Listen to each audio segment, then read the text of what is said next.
Ихтэй юм сонирхолтой.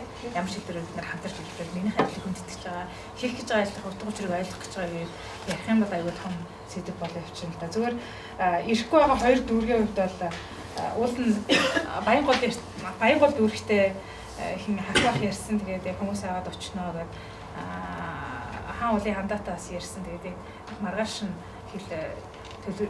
тэргүүлэгч нарын уралдаалаар өчтөө ихтгэл ажил гэдэг ингээд энэ зүгээр шалтгаал да. Гэтэ яг хоёр дахь одоо дараагийн 2 сард болох арга хэмжээнд дээр бол энэ дээр илүү анхаарыг бас саяны оюунчмгийн чинь сүйд хэлсэн саналууд байсан. Тэгч гисэн бүгдээрээ хоорондоо ярилцж байгаа бас ямар шийдэл гаргаж болох нь. Энэ уулзалт чинь болохоор ингэ хийн штэ сар бүр явж ирсэн 15 оны 11 сард яг нийслэл дээр нэгдсэн бас болоод энэ уулзалтаа дүгнэн бид нэр яг зүгээр нэг ингэж яваад байгаа юм биш те. Энд дундаас хэн чадваржиж илүү ажиллаа өргөнтэй болгож байна. Бид нар төрийн аль багш нар ажлын өмнөх юмнууд байгаа. Тэрэн дундаа яг энэ иргэний оролцооны асуудлаа иргэний бодлогуудаа ямар хэлбэрээр гаргаж ирж зөв тавьж чадчихна гэх олон юмнуудыг дүгнэх уулзалт болох юм.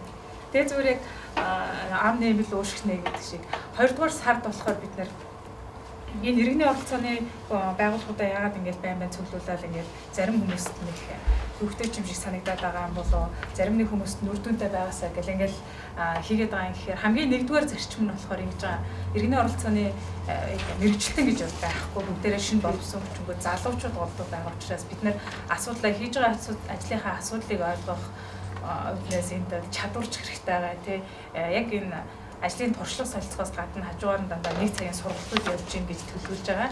Тэр дундаас хувь хүний хөгжил ажлын бүтээмжийн талаар сургалтууд яваад хүмүүс маань өөрснөө чадварчаад явна. Нөгөөтэйгүр чадж байгаа хийж байгаа бүтээж байгаа юмнуудаас сураад хичээгээд тэгээд чадахгүй байгаа зүйлээ энд асуудлаа яриад явна гэсэн нэг юм чигтэй байна. Хоёрдугаарт нь болохоор яаж юм гэхээр бид нэр иргэний оролцооны тухай хуультай болох гэх төсөл хэлбэрээр одоо захимаар санал авж байгаа. Хоёрдугаар шатны саналыг бид нар ямар хэлбэрээр авах вэ гэвэл бид нар энэ чиглэлд ажиллаж байгаа мэрэгчлэнүүд учраас хоёрдугаар сард хаан үйл дүрэг дээр яг энэ иргэний оролцооны хуулийн төсөл дээр санал авах хэлбэрээр зохион байгуулна. Тэгэхдээ бид нар урьдчилсан байдлаар энд ирж байгаа бүх хүмүүс рүү захим хаягаар нь хуулийнхаа төслийг явуулна.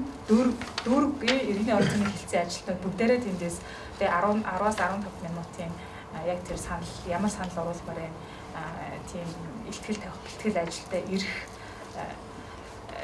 ажил явагдана. Ингээд бид нэр яг шатлал нь болохоор хамгийн гол нь бид нар иргэний оролцооны хууль гэдэг юм бид нар төсөлд өвлөржүүл баталгаажуулж авах юм бол хамгийн том ажил маань болох учраас энэ дээрээ бас илүү төлөв анхаарч ажиллаад хамтраад те биднэрт цахим маягаа яг одоо ашиглаж байгаа цахим маягуудаа бас одоо энэ баян зүрхтэй бичээлүүдээ илүү сайн байна. Тэгээд ирэхгүй байгаа, оролцохгүй байгаа дүүргүүдийг ямар хэлбэрээр оролцуулах вэ гэхээр сэдвүүдээ тэр дүүрэг дээр нь очиод байгаа тэрэлтэй одоо 2 дугаар сард хаан дээр очиж байна гэдэг чинь бид нар бас энэ ажилд ачаал үлдээж хэр зохион байгуулах нь тий.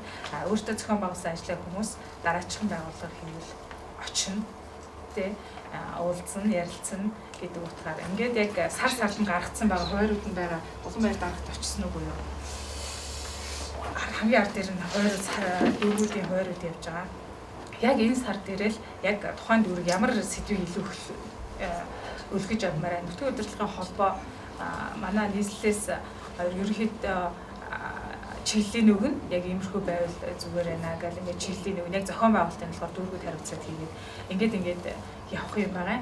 Эцсийн үр дүн болохоор бидний оны эцэст дүгнэх ажил бол маш том ажил болно. Тэр нь 11 сард болно. Тэр хүртэл бүх ажлуудтай ингээд илүү ачаал хөтлөөрөөд те яг хөө ирэхгүй ганц нэг удаагийн байгаа хүмүүст дараа асуудлаар хэлцүүлээд оролцох хэмжээнд нь болтол явчихна тэр яг болох байх. Иймэрхүү асуудлууд цаашдаа яригдах юм. Тэгээд дүүр бүр өөрснөө яг тэр үед нь ямар асуудал хэлцмээр. Нэг одоо 15 онд нийслэлээс барьж байгаа 3 бодлого байгаа. Дүүргүүд рүү чиглэсэн яг саяны хөтөлбөрийн дээр агаалan байр даа. Тэгээд тэр 3 дээр те дүүрг бүртээ бид нар хамтарсан хэлцэл зохион байгуулна гэдэг чинь зүгээр энэ бол айгүй том сэдв бол. Магадгүй чиглэлтэй дүүрэг дээр бид нар ямар асуудал байна? Тэрний те чиглэлтэй дүүргийн хуралд нөлөөлөх хэмжээнд ч юм уу нийслэлийн хурлын хэмжээнд татвар гаргах хэмжээнд юм уу тэр асуудлыг тэгж хэлцүүлэг болгож санал болгож ингэж гаргаж ирэх хэмжээнд бид нэр ажиллах хэрэгтэй. Бид нар бодлогын төвшний байгууллага бодлого барьж байгаа хүмүүсүүд бол заавал нэг ерөнхий сэдвүүл барьж тогтоож шийдвэр гаргах хэмжээнд хүртэл ажиллах хэрэгтэй байна. Тэмчрээс илүү санаануудаа ч гэсэн процессор гаргаж явах хэрэгтэй. Танаа зөвлөмжийг бас одоо бид хүлээх болно те. Эндээс гарах зөвлөмжүүдийг. Яг нийслэлээс барьж байгаа бодлогууд бол байгаа. Нийслэл дээр сул байгаа гэдэг шүүмжлэл мэдээж авч байна. Одоо ер нь эрчимжээд юм хоёр сараас илүү эрчимжээд дөрөвтэй ямар байлаа хандах уу те. Аль болох дэмжиж ядчил одоо ийм үйлдэлтүүд хийснээр танаа залуу ажилтнууд маань тайлангаа гаргаж сурж байгаа. Ядаж олон юм гараад ихтгэл сурж байгаа байх. Төлөвлөгөө чанартай гаргаж байгаа байх. Асуудлынхаа гол руу сайн орж чадж байгаа гэх нэг зүгээр наацхийн аш олон жишээнүүд маш олон зүйлүүд бий болж байгаа хаа гэж бодож байна. Тэгээд бид маань сайн